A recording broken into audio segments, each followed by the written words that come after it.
आदरणीय खंडेराव सर, आपलं या व्याख्यानमालेमध्ये स्वागत आहे. आपण आपला माईक जो आहे तो अनम्यूट करावा आणि आपण आपल्या मार्गदर्शनास सुरुवात करावी अशी आपणास नम्र विनंती करतो. धन्यवाद सर. आवाज येतोय सर माझा? हो सर. धन्यवाद. So first of all, I sincerely express my heartfelt thanks to the Dr. Ambedkar Thoughts and its teacher-student organization for giving me this opportunity to share my views on the selected topic, Dr. Baba Sahib Ambedkar and nationalism. I also would like to be grateful to the Professor Dr. Kamlakar Payas sir, Sandeep Rautji, and all the Ambedkarites, those who have joined this webinar. So welcome you all. Let me introduce myself. I am Assistant Professor Dr. Ganesh Ramdas Khanderao, Head Department of English, Amolakchand Mahavidyalay, Yavatmal, District Yavatmal. Here my today's lecture's topic is Dr. Baba Sahib Ambedkar and nationalism.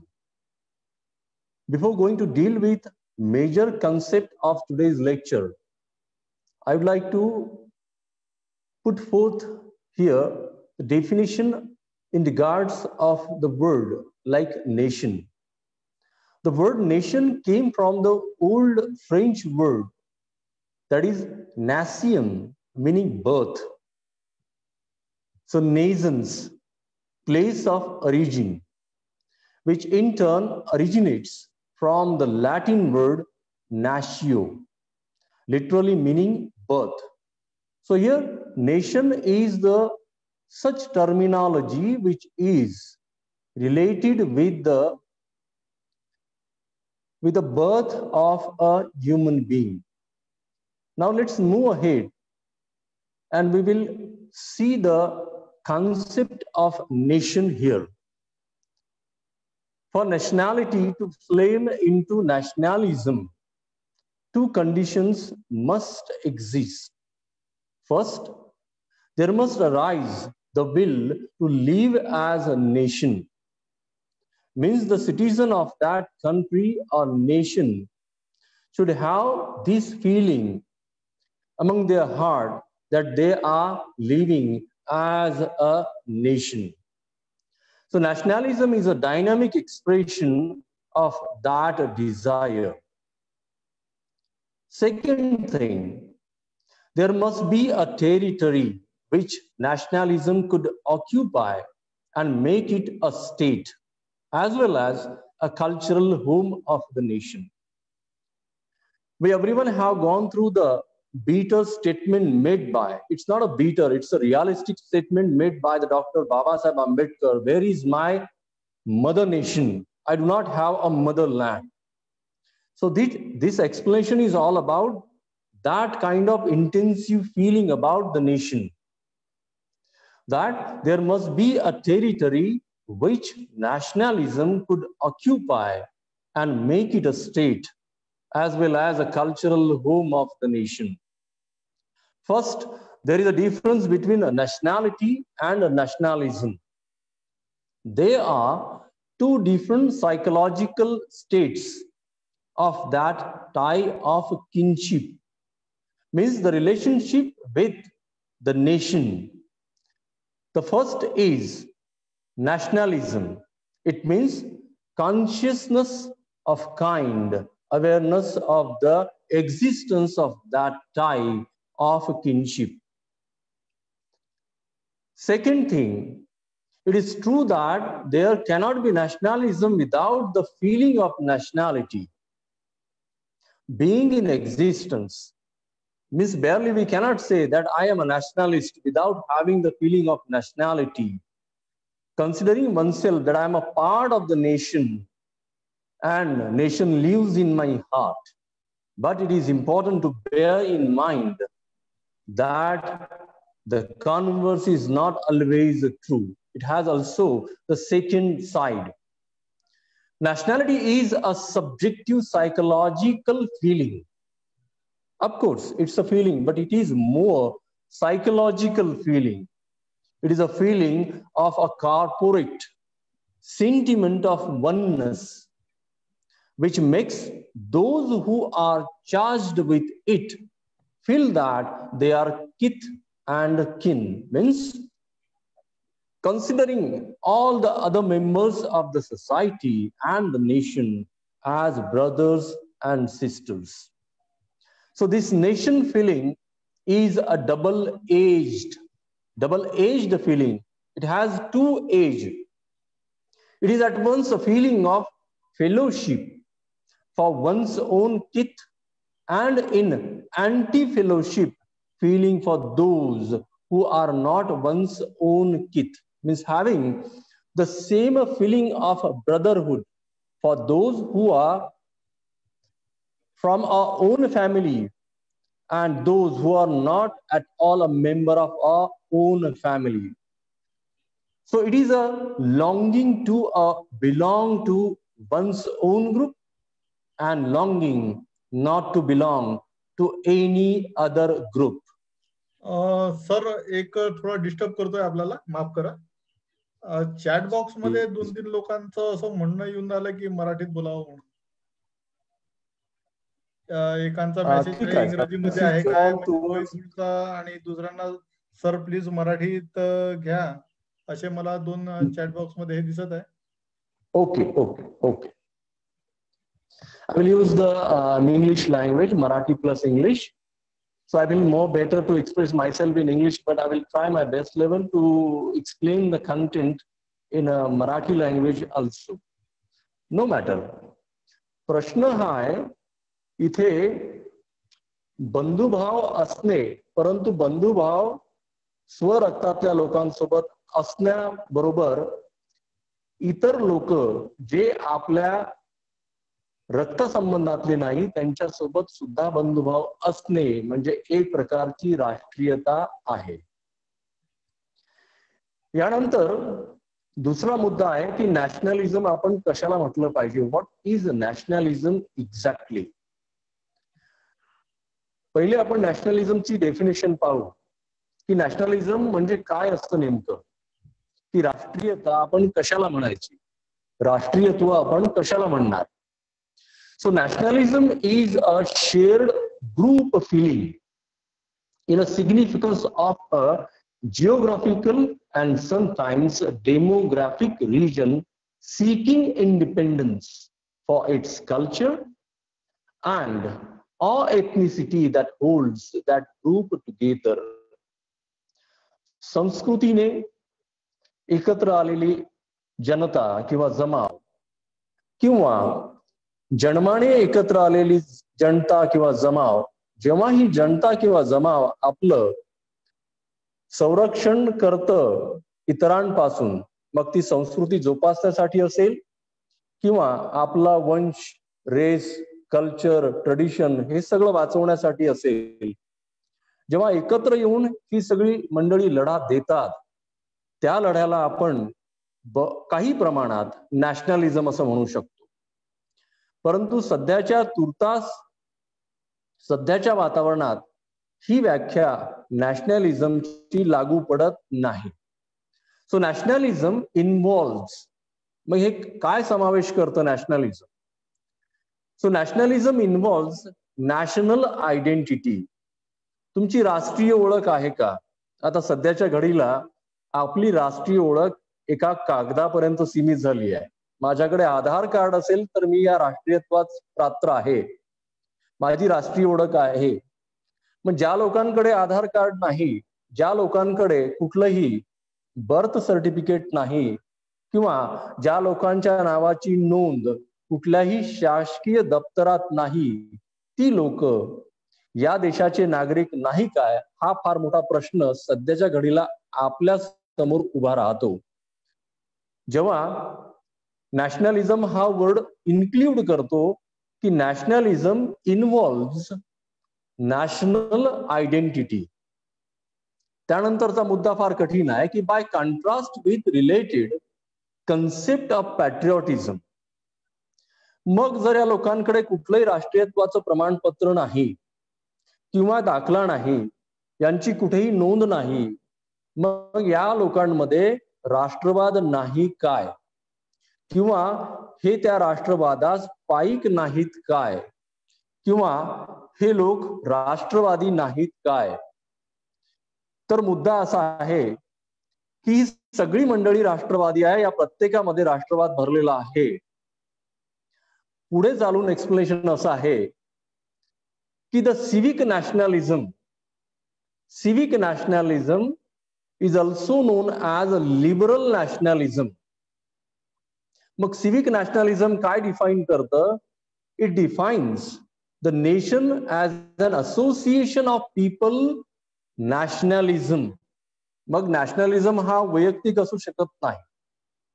मग nationalism हा ग्रुपचा असेल, त्या ग्रुपचं नॅशनॅलिझम दुसऱ्या ग्रुपच्या नॅशनॅलिझम सोबत काय म्हणतात त्याला सिमिलॅरिटी साधणारं जर असेल आणि त्यातून देशाचं हित जर पाहिल्या जात असेल, तर ते एकत्र आलेले नॅशनॅलिझमचे ग्रुप हे नेशन क्रिएट करतात. सो हिअर सगळ्यात महत्वाचा मुद्दा इथे मला आपल्यासमोर मांडायचा आहे की that nationalism is not at all the ethnic identity. मग इथे कुठल्याही जाती धर्माची आयडेंटिटी ही नॅशनलिझम होऊ शकत नाही, राष्ट्रीयत्व होऊ शकत नाही. मग राष्ट्रीयत्व काय होतं?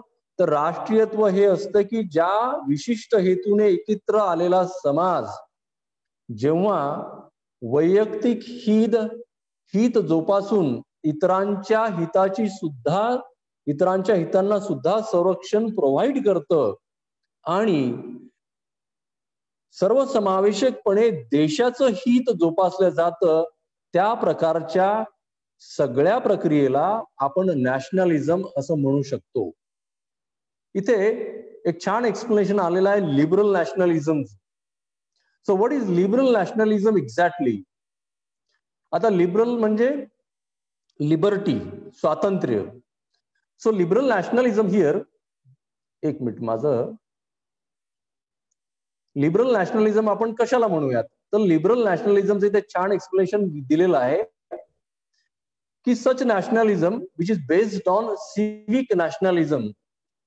So what is civic nationalism then? It is a kind of non-xenophobic. आता xenophobic हा इंग्लिश वर्ड आहे. या xenophobic चा अर्थ काय होतो की having, not having. xenophobic म्हणजे having आणि नॉन xenophobic म्हणजे तो आविर्भाव नसणे किंवा ती गोष्ट वापरात न आणणे. काय न आणणे? तर not having or showing dislike of or prejudice against such people or the people from the other countries as well as from the same countries. की मी म्हणतो माझा राष्ट्रवाद हा खरा राष्ट्रवाद आहे, मी म्हणतो माझा धर्म हा खरा धर्म आहे, मी म्हणतो मी शिकवलेली मानवता ही खरी मानवता आहे, मी म्हणतो की लिबरलिझमची डेफिनेशन हीच आहे, मी म्हणतो की नेशनची डेफिनेशन हीच आहे.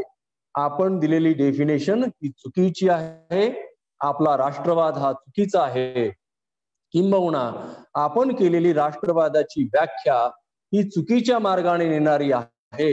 It leads towards either the separatism, विलुप्तवाद, किंवा त्याला आपण खऱ्या अर्थाने अलीकडे एक नवीन नाव दिलं आहे टेररिझम किंवा नक्षलिझम किंवा रिबेलिझम, रिबेल करणे, क्रांती करणे, विद्रोह करणे.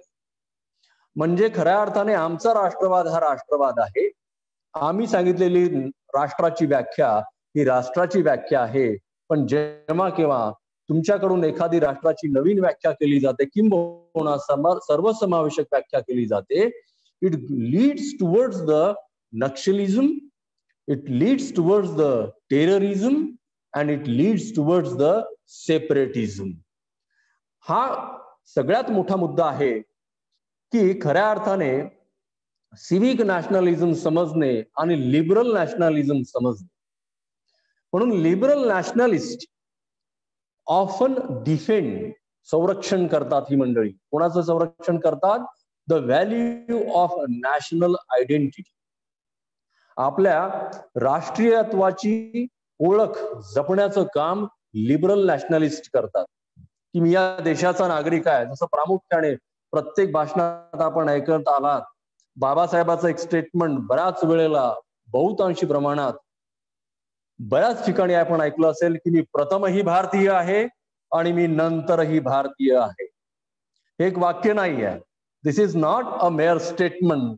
It shows the national identity of a person from within side and from externally.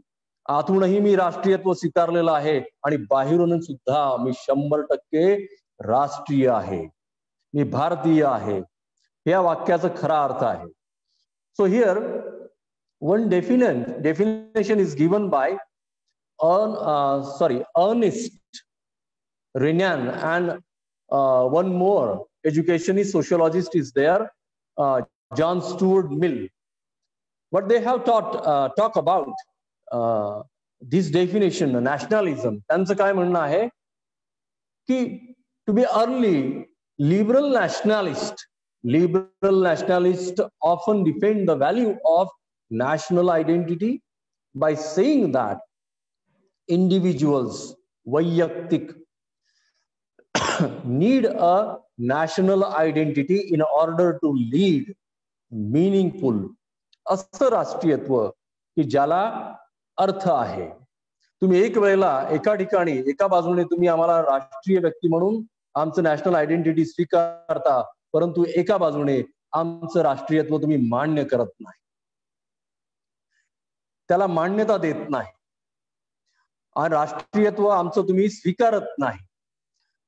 इथे ही डेफिनेशन आपल्याला एक्सप्लेन करतं that in order to lead the meaningful autonomous lives and that liberal democratic polities or policies need a national identity in order to function properly. जोपर्यंत तुम्ही आमच्या राष्ट्रीयत्वाला, तुम्ही आमच्या नॅशनॅलिटीला मान्यता देणार नाही, तोपर्यंत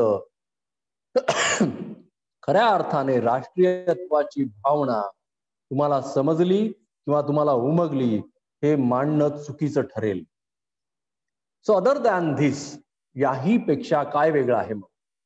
so there are numbers of other kinds of nationalism. बहुतांशी प्रमाणात राष्ट्रीयत्वाची विविध शक्ल वरच्या स्तरावर पाडल्या गेली. आपापल्या सोयीनी राष्ट्रीयत्वाला नवीन नवीन नावं दिल्या गेली, जी की बाबासाहेबांनी पूर्णपणे नाकारली. कुठली नावं दिल्या गेली? The different kinds of nationalism which are not at all important for the cause of unity of the nation, so that ही राष्ट्रीयत्वाची विविध शक्ल बाबासाहेबांनी झुगारली, नाकारली, यांना मान्यता दिली नाही. त्याचं कारणही बाबासाहेब पुढे एक्सप्लेन करतात. That Dr. Babasaheb Ambedkar had not taken them into consideration at the time of figuring out the concept of nation in his mind. जेव्हा बाबासाहेब राष्ट्र या संकल्पनेबद्दल विचार करतात, राष्ट्रीयत्वाबद्दल विचार करतात, राष्ट्रवादाबद्दल विचार करतात, तेव्हा बाबासाहेब या नमूद असलेल्या किंवा स्वयंघोषित रचना केलेल्या या लोकांकडून राष्ट्रीयत्वाच्या डेफिनेशन्स नाकारतात. त्या खालील प्रमाणे की पहिली डेफिनेशन जी एथनिक ग्रुपवर आधारित आहे, म्हणजे मी एका विशिष्ट धर्माचा आहे, मी एका विशिष्ट रेस वंशाचा आहे, मग विशिष्ट वंशाची लोकांचं प्राबल्य इथे आहे, विशिष्ट धर्माच्या लोकांचं महत्व इथे आहे, ते जास्त प्रमाणात इथे राहतात, म्हणून त्यांनी स्वीकारलेल्या सगळ्या गोष्टी या राष्ट्रीयत्वाला निर्माण करतात किंवा ती राष्ट्रीयत्वाची खरी ओळख आहे हे बाबासाहेब नाकारतात. बाबासाहेब म्हणतात, I do not believe in such kind of pseudo nationalism. हे घातक निर्माण आहे राष्ट्रीयत्वाचं. हे राष्ट्रीयत्वाला राष्ट्रीयत्वाचा विध्वंस करणारी ही सगळी तत्व आहेत की जी जाणून बुजून एका विशिष्ट वर्गाने किंवा विशिष्ट पॉलिसीद्वारे निर्माण केली गेली भारतामध्ये आणि राष्ट्रीयत्वाची राष्ट्रवादाची शक्ल पाडल्या गेली की मी मुळीच मान्य करीत नाही. दुसरं नॅशनलिझम बाबासाहेब मान्य करत नाही ते म्हणजे रिलिजियस नॅशनॅलिझम. आता एथनिक नॅशनॅलिझम, रेशियल नॅशनॅलिझम हे धार्मिक राष्ट्रवादाशी मिळतं जुळतं आहे, परंतु त्यातही भारतासारख्या देशामध्ये वेगवेगळी रिलिजन्स हे आपल्या धर्मानुसार राष्ट्रवाद पाळतात. मग शिखांचा राष्ट्रवाद हा वेगळा आहे, ख्रिश्चनांचा राष्ट्रवाद हा वेगळा आहे, हिंदूंचा राष्ट्रवाद हा वेगळा आहे आणि किंबहुना मुस्लिमांचा राष्ट्रवाद ह्या तिघांपेक्षाही वेगळा आहे, जो की भारताच्या एकोप्याला हानिकारक आहे असं बाबासाहेब मानतात. तिसरा राष्ट्रवाद आहे प्युअरिटी ऑफ नॅशनॅलिझम. कशाला प्युअरिटी म्हणायचं आणि कशाला इम्प्युअर म्हणायचं हा मोठा वादाचा प्रश्न आहे. की आम्ही मांडलेला राष्ट्रवाद हा सर्वकषपणे प्युअर आहे, उत्कृष्ट आहे आणि आपला राष्ट्रवाद हा निकृष्ट दर्जाचा राष्ट्रवाद आहे. याही राष्ट्रवादाला बाबासाहेब मान्य करत नाही. नंतरचा राष्ट्रवाद आहे लेफ्ट विंगचा राष्ट्रवाद, की ज्याला आपण रिफॉर्मिस्ट असं म्हणतो किंवा प्रोग्रेसिव्ह याही अर्थाने या लेफ्टिस्टला आपण ओळखतो. लेफ्टिस्ट लोकांचा, डाव्यांचा राष्ट्रवाद सुद्धा बाबासाहेब मान्य करतात. का? कारण left couldn't be always right always. म्हणजे लेफ्ट हा दरवेळेला राईट असेल असंच नाही. जेव्हा राष्ट्रीय स्तरावर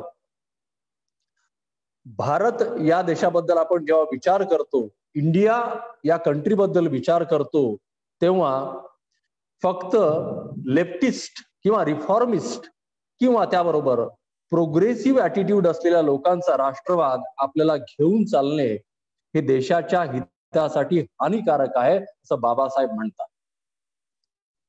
त्यानंतरचा राष्ट्रवाद आहे टेरिटोरियल राष्ट्रवाद. जसं की संदीप सरांनी उल्लेख केला की मैं मेरी झांसी नहीं दूंगी, I will never surrender to the Britishers. मी ब्रिटिशांना शरण जाणार नाही आणि मी माझी झांसी देणार नाही. What about the other provinces? What about the other states? What about the other villages? Those who are the part and parcel of this whole country, and they are considering themselves that the country is there in their heart. की देश आणि राष्ट्र हा त्यांच्या हृदयाचा भाग आहे. मग त्या लोकांबद्दल काय? त्यांची राष्ट्रीयता ही राष्ट्रीयता नाही काय? तर इथे बाबासाहेब या टेरिटोरियल नॅशनलिझमला सुद्धा अमान्य करतात. नंतरचा एक छान वर्ड आहे pan nationalism. Pan nationalism, PAN, pan. Pan nationalism हा काय प्रकार आहे? पॅन हा शब्द मुळात ग्रीक भाषेतनं घेतला गेलेला आहे. Pan means all, but here all he संकल्पना इथे वेगळ्या अर्थाने मांडल्या गेलेली आहे. कोण्या अर्थाने? की it is a specific term used mainly, खऱ्या अर्थाने वापरल्या गेली इन सोशल सायन्सेस. सामाजिक शास्त्रामध्ये ही व्याख्या, ही संकल्पना फार वेगळ्या अर्थाने वापरल्या गेली. कोण्या अर्थाने? As a designation for those forms of nationalism that are create a higher pan national, a pan nation. आता काय असतं हे हायर नॅशनलिझम? की आमचा राष्ट्रवाद हा उच्च दर्जाचा राष्ट्रवाद आहे. आम्हाला राष्ट्र इतरांपेक्षा जास्त कळतं किंवा आमची राष्ट्राची संकल्पना ही जास्त विस्तृत स्वरूपाची आहे, जास्त विश्लेषणात्मक स्वरूपाची आहे इतरांच्या राष्ट्रीय संकल्पनेपेक्षा. याला म्हणतात पॅन नॅशनलिझम. इथे मात्र कोंडी केली जाते ज्या लोकांना राष्ट्रीयत्व किंवा राष्ट्रभावना ही संकल्पनेत मांडता येत नाही अशा लोकांची. म्हणून बाबासाहेब याही प्रकारच्या राष्ट्रीयत्वाला नाकारतात.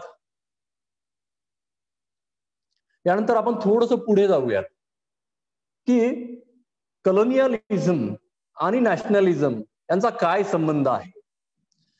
डॉक्टर बाबासाहेब आंबेडकर असं म्हणतात की Ambedkar's critic on colonialism ranges across the whole spectrum from the economy to the nature of the colonial discourse. In terms of the latter, Ambedkar demanded that the terms of discourse be altered. म्हणजे त्यात बदलाव झाला पाहिजे. योग्य पद्धतीने बदलाव होणे ही काळाची गरज आहे. He had no defense to offer in favor of colonialism, but he did not want the power to go to those who would not promote partisan, that is biased, prejudiced and one-sided.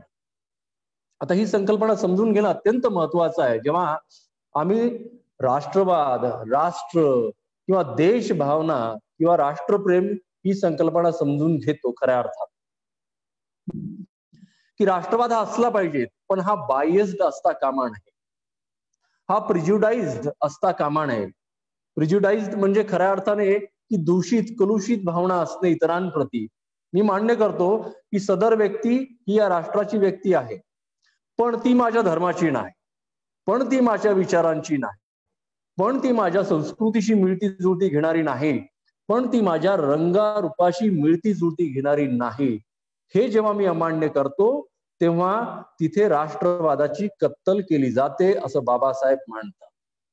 However, Ambedkar remained worried about the nationalism, particularly given the existence of the Second World War. जेव्हा दुसरं विश्वयुद्ध झालं तेव्हा बाबासाहेबांनी सखोल चिंता या राष्ट्रवादाबद्दल त्या काळात व्यक्त केली होती. He was primarily प्राथमिक दृष्ट्या concerned with the regimes of the rights based on justice and upholding the democracy. त्याही काळात बाबासाहेब असं म्हणतात की खऱ्या अर्थाने जिथे अधिकारांचं जतन केलं जातं आणि अधिकारांना संरक्षण प्राप्त करून दिलं जातं आणि इतरांना हे मांडण्यास बाध्य केलं जातं की जरी तो माझ्या धर्माचा नसला, जरी तो माझ्या वंशाचा नसला, जरी तो माझ्या रंगारूपाचा नसला, जरीही त्याला माझ्या संस्कृतीची, माझ्या ट्रेडिशन्सची, माझ्या कल्चरची जाण नसली, तरी ती व्यक्ती ही राष्ट्रवाद असलेली व्यक्ती आहे. तरी त्या व्यक्तीला सर्व प्रकारचे हक्क मिळणं अपेक्षित आहे की जे हक्क मला बहुसंख्यिक म्हणून, विशिष्ट धर्माचा म्हणून प्राप्त झालेली आहेत. So with respect to nationalism, Ambedkar placed a great deal of emphasis एका विशिष्ट गोष्टीवर बाबासाहेब जास्त भर देतात, and that was the vocational factor. हा व्यावहारिक दृष्टिकोन आहे. काय? To negotiate the terms of associated living. आपण सर्व परस्परावलंबी आहोत. आपला सगळा व्यवहार हा एकमेकांवर अवलंबून असतो. वाहण्याचा व्यवहार हा तेल्यासोबत आहे, तेल्याचा व्यवहार इतरांशी आहे, दुसऱ्याचा व्यवहार हा तिसऱ्याशी आहे. जेव्हा राष्ट्र ही संकल्पना मांडली जाते तेव्हा या प्रत्येक कडीचा विचार करणं अपेक्षित आहे. पण फक्त विचार करणं अपेक्षित नाही, त्याबरोबर त्याच्या अधिकाराचं हनन न होऊ देता त्याचे अधिकार अबाधित ठेवून त्याचं राष्ट्रीयत्व मान्य करणं सुद्धा बाबासाहेबाला इथे अपेक्षित आहे. Babasaheb felt that under certain conditions it might be better to be separated than to live in a United States. आणि बाबासाहेब असं म्हणतात की जर या गोष्टींचं हनन होत असेल, माझं राष्ट्रीयत्व इथे मान्य केलं जात नसेल, साहजिकच हे स्टेटमेंट बाबासाहेबाचं बिफोर द इंडिपेंडन्स दिलेलं आहे. अशा प्रकारचं एक्सप्लेनेशन मी वाचलंय की जर माझ्या अधिकाराचं हनन जर होत असेल, माझं राष्ट्रीयत्व जर अबाधित राहत नसेल, किंबहुना माझ्या राष्ट्रीयत्वाला किंवा माझ्या राष्ट्रवादाला जर मान्यता मिळत जर नसेल, तर अशा राष्ट्रात न राहणं हे जास्त योग्य आणि जास्त फायदेशीर असेल.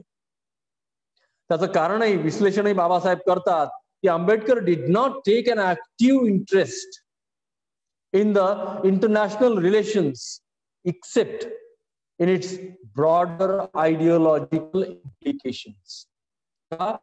कारण भारतासारख्या इतर देशातही वैयक्तिक स्वरूपावर जे मायनॉरिटीजची लोक आहेत, जी सबकास्ट आहेत किंवा ज्या धर्मांना मान्यता मिळाली नाही, किंवा जे सब आल्टर्न्स आहेत, किंवा अशी लोक आहेत की ज्यांना माणसं म्हणून अद्याप स्वीकारलं गेलेलं नाही, अशा लोकांची अवहेलना त्याही काळात विविध देशांमध्ये होत होती. म्हणून ही गोष्ट महत्वाची आहे की फक्त राष्ट्रवाद स्वीकारणे नव्हे, तर राष्ट्रवादाच्या बरोबर त्याशी निगडीत असलेल्या इतरही गोष्टी सर्वसमावेशकपणे स्वीकारणे इथे बाबासाहेबांना अपेक्षित आहे. म्हणून इथे बाबासाहेब पुढे असं म्हणतात की however, Dr. Babasaheb Ambedkar felt that different nationalities had often remained within a single state and have negotiated term of associate thing. म्हणून कदाचित भारताची विविध शक्ल निर्माण झाली आणि राष्ट्रीयत्वाची विविध शक्ल कदाचित त्यामुळे निर्माण झाली. एका विशिष्ट हेतूने प्रेरित झालेला जमाव हा एकत्र आला आणि त्यांनी आपल्या राष्ट्रवादाची, राष्ट्रीयत्वाची डेफिनेशन ही वेगळ्या पद्धतीने मांडली आणि एका विशिष्ट हेतूने एक गट निर्माण झाला आणि त्या गटाने आपली राष्ट्रीयत्वाची भावना किंवा राष्ट्रवादाची भावना ही वेगळ्या पद्धतीने मांडली. So he was deeply concern with the occupations of Tibet.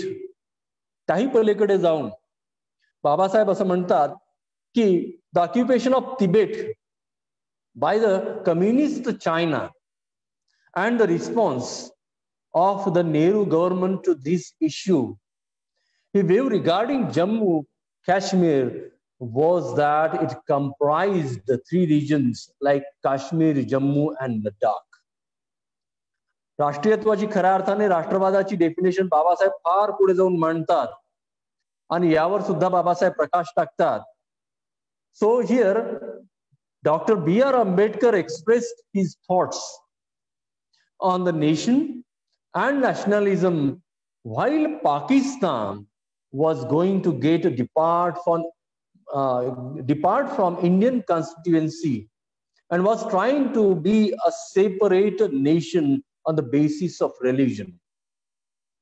याही गोष्टीवर बाबासाहेब पुढे जाऊन फार मोठं वक्तव्य करतात की जेव्हा पाकिस्तान हा भारतातनं वेगळा निघाला आणि वेगळं निघण्याचं सर्वात मोठं कारण पाकिस्तान समोर होतं ते म्हणजे त्यांचा धार्मिक दृष्टिकोन, धर्मावर आधारित असलेलं राष्ट्र. यावरही बाबासाहेब आपला दृष्टिकोन टाकतात आणि मत व्यक्त करतात की whether India is a nation or not has been the subject matter of controversy. त्या काळात भारत हे राष्ट्र आहे की नाही हा फार मोठा वादाचा विषय आहे. कारण भारत हा स्वातंत्र्यापूर्वी वेगवेगळ्या प्रांतात विखुरलेला होता, धर्मानुसार विखुरलेला होता, भाषेनुसार विखुरलेला होता. राष्ट्रीयत्वाची भावना कंपोजिट दृष्टिकोनातून, सर्वसमावेशक दृष्टिकोनातून स्वातंत्र्य मिळण्यापूर्वी खऱ्या अर्थाने मनामनात भारतामध्ये रुजलेली नव्हती. So whether India is a nation or not has been the subject matter of the controversy. कदाचित हा वादाचा मुद्दा असेल between the Anglo-Indians and the Hindu politicians ever since the Indian National Congress was founded. The Anglo-Indians were never tried of proclaiming that India was not a nation. That Indians was only another name for the people of the India. Anglo इंडियनसाठी Indian हे फक्त नाव होतं.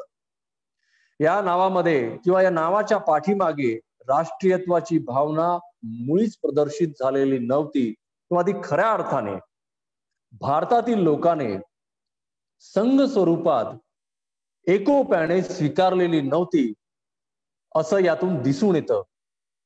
So this was the Anglo Indians and the Hindu politicians ever since the Indian National Congress was founded. In other words, the one Anglo Indians to know India was to forget that there is such a thing as India. आणि या लोकांनी कधीही भारत हा राष्ट्र म्हणून स्वीकारलेला नव्हता. जेव्हा या लोकांनी भारत हा खऱ्या अर्थाने राष्ट्र म्हणून स्वीकारलेलंच नव्हतं, तर मग यांचा राष्ट्रवाद हा खरा राष्ट्रवाद आहे काय, हा प्रश्न माझ्या समोर खऱ्या अर्थाने उभा ठाकतो. आणि या लोकांनी राष्ट्रवाद इतर लोकांना शिकवावा की ज्यांनी खऱ्या अर्थाने राष्ट्रवाद हा अनुभवला, वाचला, अभ्यासला आणि खऱ्या अर्थाने अंगीकारला आणि स्वीकारला. So the Hindu politicians and the patriot म्हणजे देशभक्त have been on the other hand दुसऱ्या बाजूने equally persistent in their assertion that India is a nation, that the Anglo Indians were right in their repudiation cannot be gainsaid. तोपर्यंत हा वाद सतत चालत राहिला की राष्ट्रवाद खऱ्या अर्थाने कशाला म्हणावं आणि राष्ट्रवादी खरे कोण आहेत, देशभक्त खऱ्या अर्थाने कोण आहेत. So that was because of two reasons. याच्या पाठीमागे दोन प्रमुख कारण माझ्या निदर्शनास येतात.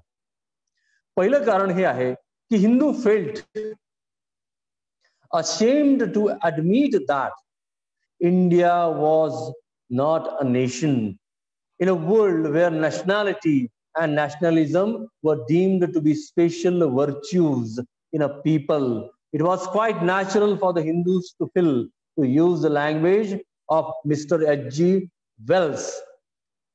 H.G. Wells सारख्या तज्ञांचं मत यावर काय आहे? H.G. Wells म्हणतात की इम्प्रॉपर फॉर इंडिया हे असंयुक्तिक आहे भारतासाठी. काय? To be without a nationality as it would be for a man to be without his clothes in a crowded assembly. हे एक अशा प्रकारचं आहे, असं स्वीकारणं की ही व्यक्ती राष्ट्रवाद या व्यक्तीमध्ये असू शकत नाही. का तर ती माझ्या धर्माची नाही, का तर ती माझ्या पंथाची नाही, का तर ती माझ्या विचारांची नाही. हे असं अशा प्रकारचं वक्तव्य आहे की जिथे एखाद्या व्यक्तीच्या शरीरावर वस्त्र नसणं आणि त्या व्यक्तीला एखादा वस्त्र असलेल्या समूहामध्ये उभं करणं, हे वक्तव्य त्या प्रकारचं आहे किंवा हे विधान त्याशी साधर्म्य साधणारं आहे. आणि मग स्वतःचा गवगवा करणं की we are so highly cultured people, आम्ही फार सुसंस्कृत आहोत, आम्ही फार ज्ञानी आहोत, किंबहुना आमचं ज्ञान हे इतरांपेक्षा फार सर्वकष दृष्टीने व्यापक स्वरूपाचं आहे. हे एक प्रकारचं दुतोंडी दृष्टिकोन आहे की स्वतःला एक प्रकारे सिद्ध करणे आणि जेव्हा मांडण्याची गोष्ट येते किंवा स्वीकारण्याची गोष्ट येते तेव्हा खऱ्या अर्थाने या सिद्ध करण्याच्या प्रवृत्तीला एकदम झुगारून टाकणे. हे एच.जी. वेल्सची डेफिनेशन इथे फार तंतोतंत लागू पडते. So as to the argument based on unity of race, unity of language, and inhabiting a common country.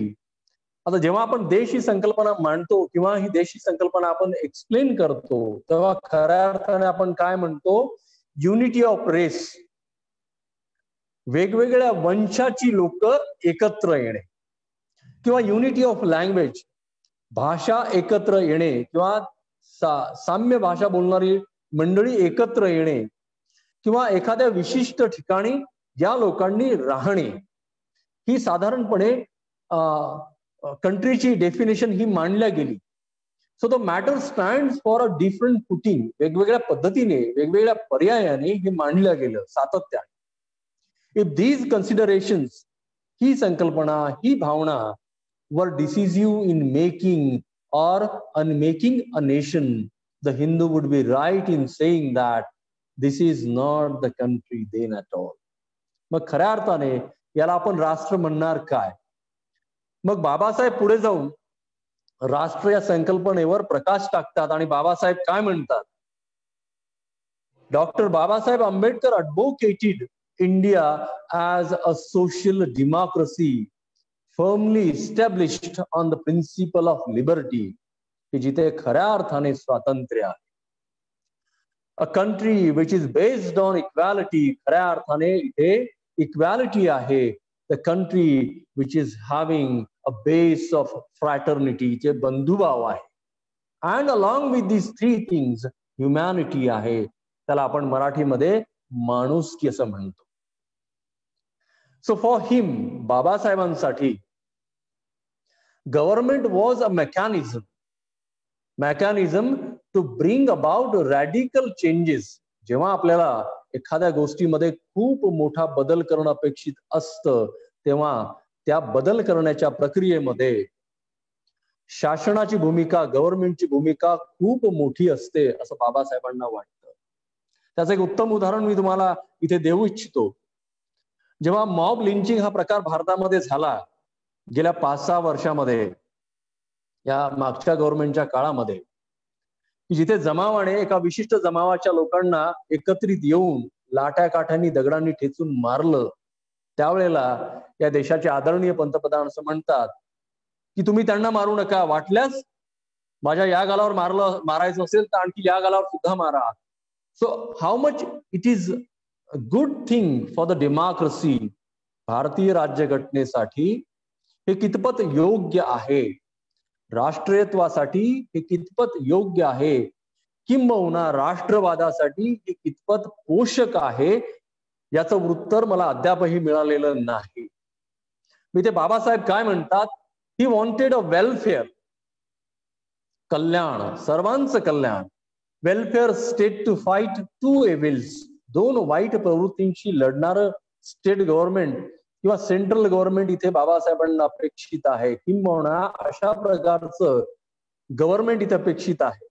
काय की plaguing Indian society, that is social exclusion and economic exploitation, जिथे सामाजिक विषमता ही नष्ट होते आणि त्याचबरोबर आर्थिक स्थैर्य हे सगळ्यांना प्राप्त होतं.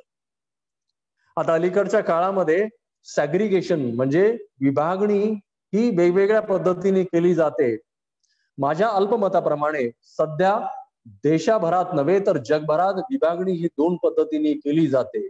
एक तर श्रीमंत गट आणि दुसरा एक गरीब गट. या गरीब गटामध्ये बहुसंख्यक लोक अंतर्भूत होतात.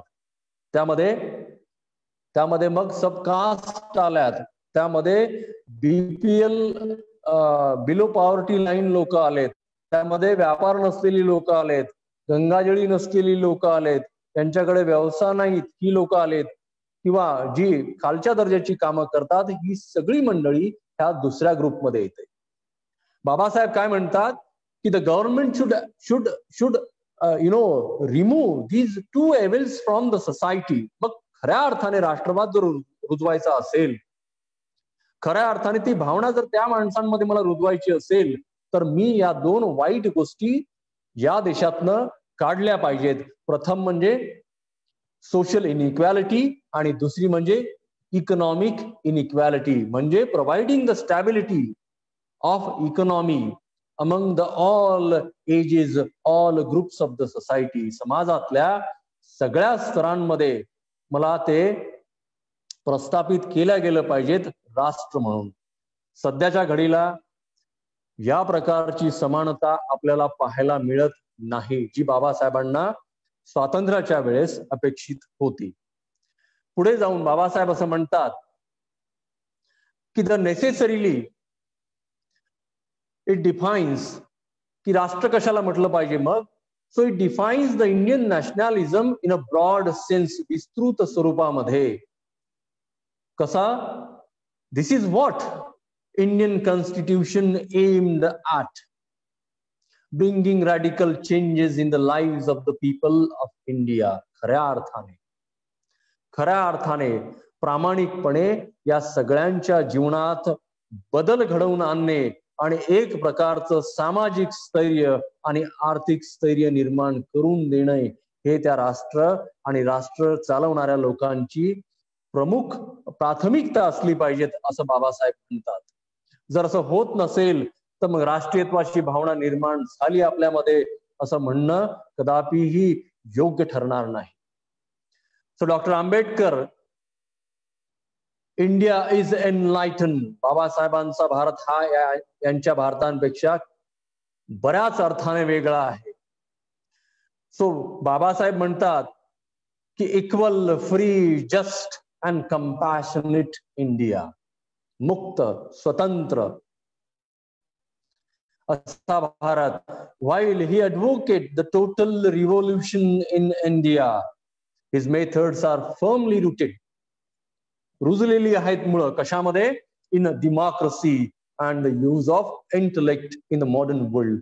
खऱ्या अर्थाने बुद्धिवाद्यांना न्याय देणे, खऱ्या अर्थाने बुद्धिवंतांचा उपयोग या वेगवेगळ्या क्षेत्रात करणे, भलय तो कोण्याही वंशाचा असो, कोण्याही धर्माचा असो, कोण्याही विभागातला असो, टेरिटरीचा असो, त्याच्या ज्ञानाला योग्य न्याय मिळवून देण्याचं काम या राष्ट्रातल्या नेत्यांनी केलं पाहिजे. So in his very paper, Babasaheb research paper on revolution and on revolution, Karl Popper advocate here. I would like to give some explanation from the paper of Dr. B.R. Ambedkar in regards of the Karl. So he advocated that the method of scientific thinking can lead to changes in the society. देशाला खऱ्या अर्थाने, सध्याचं उदाहरण घेऊया, देशाला खऱ्या अर्थाने कोणत्या गोष्टीची गरज आहे? मंदिरांची की हॉस्पिटल्सची? प्रश्न जर मंदिर असेल तर मग अद्यापही आपला नॅशनलिझम विकसित झालेला नाही. आणि उत्तर जर मंदिर असेल तर आपला राष्ट्रवाद हा खऱ्या अर्थाने विकसित झालेला नाही, किंबहुना तो विकसित पावलेला नाही. आणि उत्तर जर आपलं हॉस्पिटल जर असेल तर खऱ्या अर्थाने आपण योग्य मार्गावर मार्गक्रमण करीत आहोत राष्ट्रवादाचे, असं मी मानतो. मग इथे बाबासाहेब काय म्हणतात की मेथड ऑफ सायंटिफिक थिंकिंग. एक छोटासा प्रश्न बऱ्याच वेळेला माझा मुलगा मला विचारतो की बाबा आपल्याकडे सायन्स आणि सायंटिफिक रिसर्च कमी प्रमाणात का केलं जातं? त्याच्या प्रश्नाचं उत्तर किंबहुना आजकालच्या हॉट डिस्कशन थ्रू आणि टेलिव्हिजन्सवर चालणाऱ्या हॉट टॉपिक्स थ्रू त्याला मिळालं असेल असं मी मानतो. So here the thinking can lead, scientific thinking can lead to the changes in the society, thus making human intellect an instrument of a social transformation. So this idea is not new. मी नवीन संकल्पना मांडतोय याबद्दल म्हणजे मी नवीन संकल्पना मांडतोय असं मुळीच नव्हे. But it can be located in the philosophy of John Duke, who was the teacher of Dr. Babasaheb Ambedkar at Columbia University. Similar intellectual challenges were posed by Buddha in ancient India to make society think more about the realities around them with a view to transform them. मग खरा राष्ट्रवाद आपण कशाला म्हणूयात? ज्या राष्ट्रामध्ये खऱ्या अर्थाने येणाऱ्या किंवा आलेल्या समस्येबाबत आपण जाणीव जागृती निर्माण करून सर्वांचं हित जोपासतो किंवा हित जोपासण्यास मदत करतो किंवा न्याय मिळवून देण्यास मदत करतो किंवा इतरांच्या न्यायासाठी आपण लढतो, तेव्हा खऱ्या अर्थाने राष्ट्रवाद निर्माण झाला आपल्यामध्ये, असं मी मानतो, असं बाबासाहेब म्हणतात. किंबहुना त्यांच्या वक्तव्यात असं प्रामुख्याने आपल्याला दिसून येतं. सो सिमिलर इंटेलेक्च्युअल चेंजेस हा खऱ्या अर्थाने बौद्धिक बदल आपल्याला दिसून येऊ शकतो.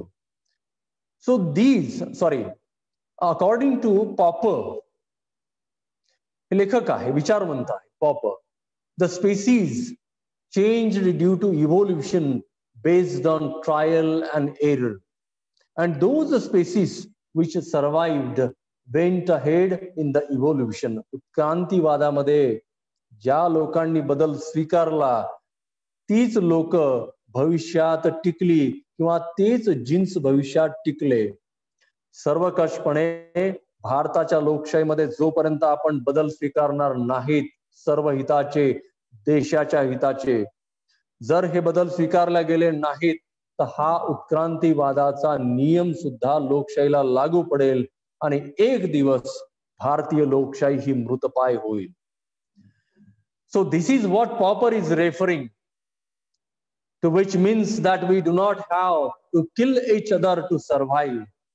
म्हणजे जिवंत राहणे म्हणजे इतरांचा खून करणे, इतरांना मारणे नव्हे. So Darwin was trying to find unity of human species. He was deeply unsettled when he saw human beings, though belong to the same species, discriminate on the basis of superficial differences of color, language and region. निश्चितच ही विस्मयकारी गोष्ट आहे, आश्चर्यकारक गोष्ट आहे, किंबहुना अचंबात टाकणारी गोष्ट आहे. जेव्हा जीव निर्माण झाला प्रत्येक जीव साधर्म असलेल्या जीवासोबत गुण्यागोविंदाने एकोप्याने किंबहुना एकत्रित येऊन नांदू लागला. परंतु मानव ही अशीच एक जमात आहे जिथे धर्माच्या आधारावर, वंशाच्या आधारावर किंवा रंगरूपाच्या आधारावर, भाषेच्या आधारावर दुफळी निर्माण केली गेली. तर हे समजणं म्हणजे खऱ्या अर्थाने, असं मला वाटतं की ही बाब समजणं म्हणजे खऱ्या अर्थाने आपण राष्ट्रवादी आहोत आणि आपण राष्ट्रधर्मी आहोत किंवा आपण राष्ट्रावर खऱ्या अर्थाने प्रेम करतो असं मला वाटतं. मी शेवटी वळतो माझ्या या विषयाच्या कन्क्लुजन कडे की Babasaheb Ambedkar therefore provided a criticism for the various anti-human ideologies. ज्या मानवीय संकल्पना आहेत या सगळ्या मानवीय संकल्पनेवर नुसत्या टीका करण्याचं काम बाबासाहेबांनी केलं नव्हे किंवा नाही, तर त्या टीका दुरुस्त करून खऱ्या अर्थाने मोठा बदल या राष्ट्रवादाच्या स्वरूपात निर्माण करण्याचं काम बाबासाहेबांनी भारतात केलं, किंबहुना भारतातच नव्हे तर भारताच्या बाहेर सुद्धा केलं. म्हणजे हा भारतीय राष्ट्रवाद नव्हे, मी भारतीय राष्ट्रवादाबद्दल बोलत नाही. राष्ट्रवाद असा की जो प्रत्येक देशातल्या प्रत्येक व्यक्तीला आपल्या देशासंदर्भात वाटत असलेलं प्रेम, निष्ठा किंवा त्या विविध घडणाऱ्या गोष्टींबद्दल जाणीव जागृती म्हणजे राष्ट्रवाद. म्हणजे इथे बाबासाहेबांनी ही राष्ट्रवादाची अपेक्षित डेफिनेशन जी आहे ही त्या अर्थाने मांडली. ही सर्वव्यापी आहे, प्रत्येक राष्ट्रातल्या प्रत्येक व्यक्तीला ही लागू पडते. ते बाबासाहेब काही ठिकाणी असं म्हणतात जे मी आपल्या समोर इथे मांडू इच्छितो की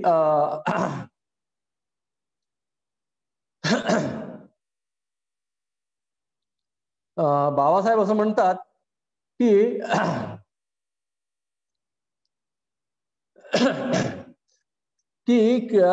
simply criticizing the notion of having the nationality is not always true. म्हणजे सतत दरवेळेला क्रिटिसाइज करणे किंबहुना सतत एकमेकांवर टीका करणे ही राष्ट्रीयत्वाची भावना मुळीच असू शकत नाही. तर इतरांना समजणे, त्यांच्या भूमिकेतून राष्ट्र समजणे, त्यांच्या भूमिकेतून ती संकल्पना समजणे, त्यांच्या भूमिकेतून ती जाणीव, ती फिलिंग समजणे म्हणजे खऱ्या अर्थाने राष्ट्रवाद. So here, in this sense, Dr. Babasaheb Ambedkar criticized the notion that caused immense suffering to fellow human beings. म्हणजे खऱ्या अर्थाने एक झणझणीत चपराक बाबासाहेबांनी या संकल्पने निर्मिती करणाऱ्या लोकांना दिली आहे की राष्ट्रवाद हा मुळी असा असू शकत नाही की जिथे इतरांचं राष्ट्रीयत्व किंवा इतरांचं असणं आम्ही नाकारतो. So Ambedkar's idea of India is based on the tradition of criticism, both personal and social. इथे क्रिटिसिझम म्हणजे साहित्यशास्त्रामध्ये, इंग्रजी साहित्यशास्त्रामध्ये क्रिटिसिझमला खूप महत्व आहे. क्रिटिसिझम म्हणजे नुसतं टीका करणे नव्हे. जसं मी आधीच आपल्याशी संवाद बोललो की नुसतं टीका करणं म्हणजे राष्ट्रवाद नव्हे. इथे बाबासाहेब असं म्हणतात की of course my ideology is based on the criticism because it has the base of rational thinking. त्याच्या पाठीमागे रॅशनल विचारांची प्रक्रिया आहे. त्याच्या पाठीमागे I have the true feeling about the nation, I have the true kind of sentiments about the nation rather than you, because your feelings are biased. तुमची राष्ट्रीयत्वाची संकल्पना ही धर्माधिष्ठित आहे. Your feelings about the nation is biased and one sided because you do not you do not consider the existence of other as a citizen or as a member of this nation. So both personal and social, वैयक्तिक स्वरूपात सुद्धा आणि सामाजिक स्वरूपात सुद्धा. So Ambedkar's idea of nation is based on the tradition of criticism, as I explained, personal as well as social. So with a view to lift the society to the higher planes of existence. इथे समाजाला अशा स्तरावर नेऊन पोहोचणं बाबासाहेबांना अपेक्षित आहे की जिथे सर्वांची पातळी ही एक समान असेल आणि प्रत्येकाच्या विचारांचा सन्मान केला जाईल, प्रत्येकाच्या आचारांचा सन्मान केला जाईल, and there should be a large and open-hearted acceptance. तिथे स्वीकार्य असेल की जर मी आपल्या मताशी सहमत नसेल, देश आपण जर देश चालवणारे असाल, आपण जर देशाचा मोठे नेते असाल, जर मी आपल्या मताशी सहमत जर नसेल तर त्या मताचा स्वीकार सुद्धा खऱ्या अर्थाने ज्या प्लॅटफॉर्मवर होत असेल तर त्या खऱ्या अर्थाने त्या प्लॅटफॉर्मवर राष्ट्रीयत्व किंवा राष्ट्रीय भावना ही इतरांची स्वीकारली गेली असं मला वाटतं. So he was not a status that is quoist. He wanted to dismantle the structure. Dismantle म्हणजे सुट करणे, विस्तृत करणे, वेगवेगळं करणे, विभाजित करणे. काय डिसमॅन्टल करणे? The structure. हे जे स्ट्रक्चर निर्माण केलं गेलंय किंबहुना आपल्या फायद्यासाठी विशिष्ट स्तरावर विशिष्ट प्रकारची प्रणाली, पॉलिसी किंवा स्ट्रक्चर हे विशिष्ट प्रकारच्या लोकांनी भारतात निर्माण केलं, हे डिसमॅन्टल करणे हा सुद्धा एक प्रकारचा राष्ट्रवाद आहे आणि राष्ट्रप्रेम आहे. आणि या प्रकारची जाणीव जागृती निर्माण करणे हे फार मोठं देशप्रेमाचं कार्य आहे असं मला वाटतं. So he brought a tradition before that. या for this perspective, in this perspective, या दृष्टिकोनातून he oppose the very idea, विरोध करतात काय? The caste system and the religious fundamentalism. असा राष्ट्रवाद की जो धर्मावर आधारित आहे, विशिष्ट रंगारूपावर आधारित आहे, याचं खंडन बाबासाहेब आंबेडकर करतात. ही brought a tradition of debates. Babasaheb म्हणतात चर्चेतून उत्तरं शोधली पाहिजेत. इथे सध्या चर्चेला वाव नाही. आपल्याकडे चर्चा नको त्या विषयावर सध्या आपल्याला पाहायला मिळतात, जे अशा विषयांना आपण राष्ट्रीय चर्चेचे विषय बनवतो ज्यातून कुठलंही सर्वसमावेशक हित आपल्याला पाहायला मिळत नाही किंवा साधलं जात नाही. असे विषय सध्या टेलिव्हिजनवर, सिल्वर स्क्रीनवर हॉट टॉपिक आहेत डिस्कशनचे. मुळात याचं खंडन बाबासाहेब आंबेडकर त्याही वेळेत करत होते आणि आपल्यासारखे तत्सम या काळातले विद्वान सुद्धा निश्चितच करत असतील यात दुमत नाही. So alone he stood, Babasaheb stood against the powerful forces of his time. त्याही काळात बाबासाहेब या प्रकारच्या शक्तीच्या विरुद्ध ठामपणे उभे राहिले. रिलिजियस फंडामेंटलिझम सारख्या alone he stood against the powerful forces of his time, and in the end it was he, जे Babasaheb, who laid the strong foundation, ज्यांनी हा भक्कम पाया निर्माण केला for this country, irrespective of caste, irrespective of creed and gender. इथे या तिन्ही गोष्टींना किंबहुना या प्रकारच्या विभाजनवादी गोष्टींना कुठेही थारा बाबासाहेबांनी डेमोक्रेसी निर्माण करताना होऊ दिला नाही. परंतु आज डेमोक्रेसीला तडा घालणारे किंवा डेमोक्रेसीमध्ये या गोष्टींचा अंतर्भाव करणारे विविध प्रकारचे आचार विचार हे प्रामुख्याने शक्तिशाली झालेले आपल्याला पाहायला मिळतात. So here, what I would like to say personally, this is now the right time. हीच मुळात बुद्धिवाद्यांसाठी, इंटलेक्च्युअल्स साठी, लॉरिएट्स साठी, शिक्षण घेणाऱ्या लोकांसाठी किंवा खऱ्या अर्थाने डेमोक्रेसी समजणाऱ्या लोकांसाठी आणि त्याही पलीकडे सगळ्या आंबेडकराइट्स साठी ज्यांना खऱ्या अर्थाने बाबासाहेब आंबेडकर समजले.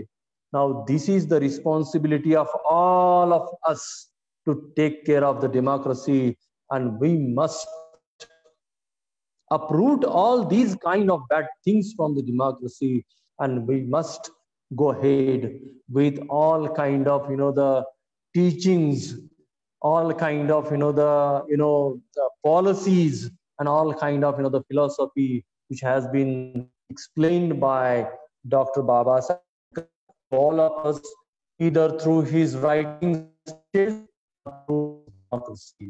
मी आपणा सर्वांचा शतशः ऋणी आहे आणि सर्वांचा फार आभारी आहे की यासारख्या मोठ्या प्लॅटफॉर्मवरून आज मला आपण सर्वांनी ऐकलं आणि मला बोलण्याची संधी दिली. या मोठ्या विषयावर मी फार अल्प प्रमाणामध्ये माझं मत व्यक्त केलं. मी इथे प्रमुख मुळे सरांचं, आंबेडकर थॉट्स च्या मुळे सरांचं इथे आभार व्यक्त करतो. प्राध्यापक डॉक्टर कमलाकर पायस सुद्धा मी इथे ऋण व्यक्त करतो. आणि तदनंतर आजच्या कार्यक्रम ज्यांनी इथे मला आपणासमोर सादर केलं असे राऊत सर, संदीप राऊत सर, मी बुद्धचरणी प्रार्थना करतो की लवकरच राऊत सरांच्या समोर डॉक्टरेट ही उपाधी लागेल. आणि आपल्या सगळ्या आंबेडकराइट्सचा मी इथे धन्यवाद देतो. धन्यवाद. जय भीम. Thank you so much. धन्यवाद सर.